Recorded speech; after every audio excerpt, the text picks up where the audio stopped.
Nag-stay in si Peter sa pinagtatrabahuhang school. Janitor siya roon. Dahil may kalayuan, lingguhan siya kung umuwi sa tinutuluyan. Sa bahay ng kanyang ninong Nimi.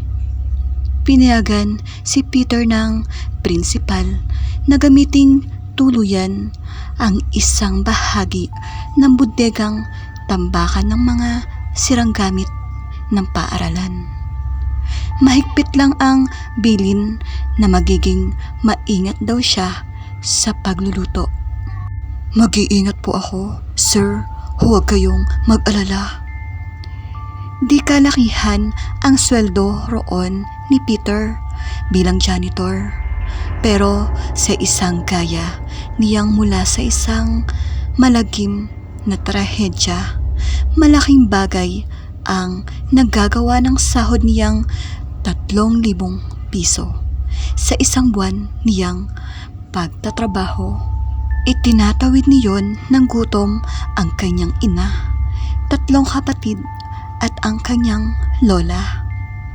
Mula ng sagasaan ng lahar ang kanilang lugar ay hindi na niya nakita ang kanyang itay, marahil ay kasamang nalibing ng mga di pa ring nakikitang mga kapamilya. Noong mga unang linggo ng pag-i-stay-in niya sa bodega ng eskwelahan, wala namang kakaibang naramdaman si Peter. Nakakatulog siya ng mahimbing. Ngunit nitong huli, may kakaiba na siyang nararamdaman. Sa mga pagkakataong naglilinis siya sa kubling lugar ng loob ng school compound, pakiramdam niya'y tumatayo ang kanyang mga balahibo at naggagambala siya sa mga ganoong pakiramdam. Lagi kasi niyang naaalala ang kwentuhan ng mga matatanda sa lugar nila. Oras daw na tumayo ang mga balahibo mo, tiyak daw may lihim na nagmamasid sa'yo. O kaya'y katabi mo lang ang isang di nakikitang nilalang. Posibleng mga laman lupa, maligno o multo sa isip ni Peter. Pero maggalang naman si Peter kapag naglilinis sa mga parte ng school compound na sa palagay niya'y pinamamahayan ng mga laman lupa. Lagi sinasabi ni Peter, "Makikiraan po, maglilinis lang po, tabi-tabi po sa kanilang probinsya." Mabisang pananggalang ang ganoong pagpapasintabi upang di maka-offend ng mga nilikha na di natin nakikita. Panigurado wala rin siyang nalalapastanganan sa mga naninirahan sa loob ng school compound. Pero bakit lagi siyang kinikilabutan? At isang gabi pa'y napabalikwas siya ng bangon. Si Peter dahil may nabanaagan siyang nakaputi, isang batang babae na tansya niya'y mga 12 anyos. Bigla na lang niya itong nakita sa sulok ng bodega, malapit sa paanan ng papag na tulugan niya. Pagbalikwas niya, biglang nawala ang batang babae. Minumulto ba siya? Napasigaw siya sa takot. Aba, walang multo rito. Medyo maasik pantugon sa kanya ng isa sa mga guro ng paaralang iyon. At si Mr. Donato Agustin. Mahigit 30 anyos ito pero binata. Baka naman namamalikmata ka lang. Hindi, sir.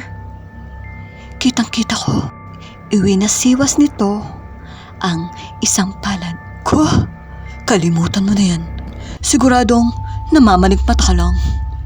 Ngunit tiyak din ni Peter sa kanyang nakita. Alam niyang hindi lang siya namamalikmata.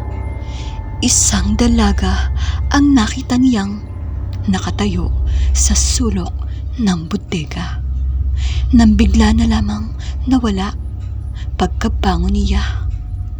Naulit ang ganong eksena makalipas ang ilang araw. Gabi rin iyon, maalinsangan ang panahon at nagpapahangin si Peter sa labas ng bodega. Tahimik ang gabi. Hugis suklay ang buwan na natatabingan pa ng ulap. Naglalaro sa isip ni Peter ang gabing iyon na rinagasa sila ng baha mula sa dalisdis ng Mount Mayon. Bahang may kasamang putik. Mabuti na lamang at nakaligtas ang kanilang pamilya maliban sa kanilang ama na di na rin nakita pa. Ibig maluha ni Peter sa alaalang iyon ng trahedya. Winalis niyon ang munti nilang kabuhayan. Winalis niyon ang pangarap ng marami nilang kababayan, pati ang pangarap ng kanyang ama para sa kanyang pamilya na ngayoy wala na. Ngunit bago pa tuluyang tumulo ang luha ni Peter ay nabaling ang pansin niya sa isang imaheng nakita niya sa dilim.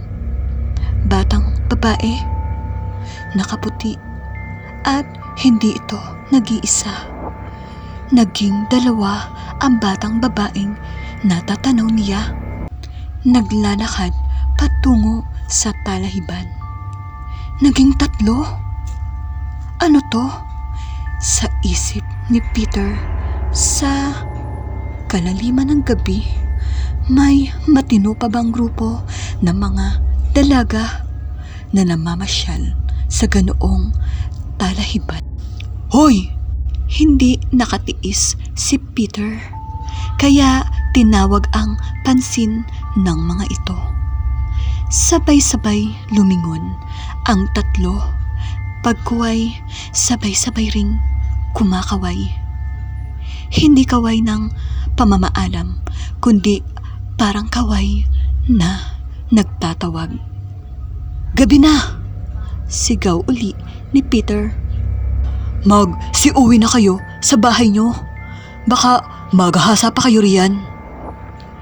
At sa minsang pagkurap ni Peter, bigla na lang nawala ang tatlo sa kanyang paningin. Pakiramdam niya'y mas lumamig ang dampi ng hangin sa kanyang balat.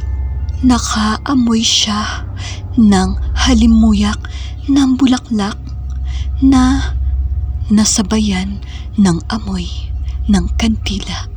Diyos ko, napaantanda siya. Dali-daling pumasok si Peter sa bodega at nagtalakbong ng kumot. Mula sa Bicol, sumama si Peter sa kanyang ninong patungo sa Bulacan. Pagkatapos ng trahedyang nagpalubog sa kanilang lugar at mga karatig bayan sa palibot ng Mount Mayon, mas magiging madali ang pagbangon kung siya'y mangingibang lugar. Parang natabunan din ng lahar ang lahat ng oportunidad ng kanilang bayan sa Albay. Sumama ka sa akin at baka sakaling maipasok kita. Kahit anong trabaho. Sabi sa kanya ng kanyang ninong Nini. Taga Bicol din ito at nakapag-asawa ng taga Bulacan. Hindi alam ni Peter kung ano ang magiging kapalaran niya sa Bulacan, pero at least nakatanaw siya ng katiting na pag-asa. Kundi siya aalis sa kanilang lugar, wala siyang aasahan. Naipasok siya ng kanyang ninong sa eskwelahang iyon bilang janitor. Pagtiyagaan mo muna iyan. Sabi nito. Ang mahalaga ay kumakayod ka kahit paano. Makakapagpadala ka ng pera sa nanay at mga kapatid mo. Ninong, okay lang ho sa akin ang trabahong ito. Malaking tulong sa pamilya ko. Sa kalagayan ko po, wala akong karapatang pumili. High school lang po naman ang natapos ko. Pang-samantala lang yan pag nagkaroon ng bakante sa pabrikang pinapasukan ng pinsan mo, doon kita ipapasok. Hindi muna niya naisip ang trabahong iyon sa pabrika. Para sa kanya, ang ngayon ang mahalaga. Ang 3,000 isang buwan niyang sweldo ay mas praktikal kaysa sa minimum na sahod sa pabrika na pangako pa lang. Wala namang problema sa kanya sa trabahong iyon. Mababait sa kanya ang mga teacher. Magaan ang loob sa kanya ng matandang prinsipal na marahil ay lalong naawa sa kanya nang malaman isa ang kanilang pamilya sa biktima ng landslide sa Albay. Sinabi na lamang ni Peter sa sarili na hindi siya magpapahangin sa bahaging iyon ng eskwelahan kung gabi. Maiiwasan niya ang ganoong paraan na makakita uli ng kababalaghan. Kung multo ba iyon o ano. Ngunit mukhang nagiging agresibo ang mga nilikha na iyon sa pagpapakita kay Peter. Hindi na namimili ng oras. Isang tanghaling tapat, pagpasok ni Peter sa bodega para magpalit ng damit, ay nagulat siya. Nasindak nang makitang nakaupo sa gilid ng kanyang papag ang 3 nakaputing dalagita. Sa pagkakataong ito'y nakatungo pare-pareho ang 3 at pare-parehong umiiyak. Napasigaw si Peter, sabay takbo palabas. Nakasalubong niya si Mr. Donato Agustin na noon ay nanggaling sa comfort room. Bakit, Peter? Kunot noong tanong sa kanya. Sir, may 3 dalagita sa bodega. Pang-ilang ulit ko na silang nakita, sir. Sus, anong guro. Tila inis. Halika at tingnan natin. Sinamahan siya ng guro pabalik sa bodega. Wala silang inabutan. Nanunuri ang tingin na inihagod sa kanya ng binatang guro. Hindi ka ba nakadrugs? Nako, hindi sir, hindi po. At dinuro pa siya nito ng daliri. Tigilan mo ako sa mga kalokohan mo, ha? Baka ipatanggal pa kita sa trabaho mo. At iniwan na siya ng prinsipal. Pagkasabi niyon, kinagabihan, malakas ang pakiramdam ni Peter na muling magpapakita sa kanya ang 3 dalagita. Kilabot na kilabot kasi siya. Hindi mawala ang kabog ng kanyang dibdib. Ngunit nabigo siya. Hindi lumitaw ang 3. Sa halip, may nakita siyang nakasulat sa sirang blackboard na nakatambak ng patayo sa isang sulok ng bodega. Sa talahiban, naroon kami. Kinabukasan, nasa opisina ng prinsipal, si Peter nagkukwento. Sa talahiban, sa isang dalisdis, sa malalim na banging humahati sa 2 magkaratig na nayon, natagpuan ang 3 kalansay na mga dalagkita. Tumawag ng mga pulis ang prinsipal nang matagpuan ang mga kalansay.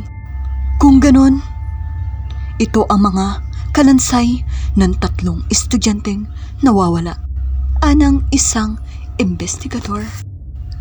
Napaawang ang labi ng prinsipal. May nawawala ho bang estudyante sa school namin? Meron, sir. Salo ng isang teacher. Meron, sir. Salo ng isang teacher na babae. Nangyari iyon bago pa man kayo nalipat dito. Ganun ba? Hindi ko alam ang tungkol dyan. Napakamot ng noo ang prinsipal. Ang pagkakaalam ho ng mga magulang ng mga ito nakidnap ang 3 at ibinenta sa mga club sa Manila. Yun pala'y pinatay. Dahil purong kalansay na ang mga biktima, wala ng paraan para ma-determina kung ang mga ito ay hinalay o hindi. Ngunit isa ang tiyak, may gumagalang kriminal. Mailap ang mga mata ni Mr. Donato Agustin nang lingunin ni Peter. Ayaw niyang magbintang, ngunit masama ang kutob niya sa binatang guro. Kamakailan na aresto si Mr. Agustin dahil sa kasong possession of illegal drugs. Nang imbestigahan at pigain ng mga pulis, umamin ito sa isa pang krimen. Magkakasunod nitong ginahasa at pinatay ang 3 estudyante. Nasagot ang tanong sa pagkawala ng 3 estudyante at kung bakit pinatay ang mga ito. Janitor pa rin si Peter sa paaralang iyon hanggang ngayon.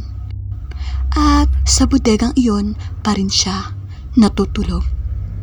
Awa ng Diyos, wala nang nagpapakita sa kanya sa mga nilikha na hindi matahimik.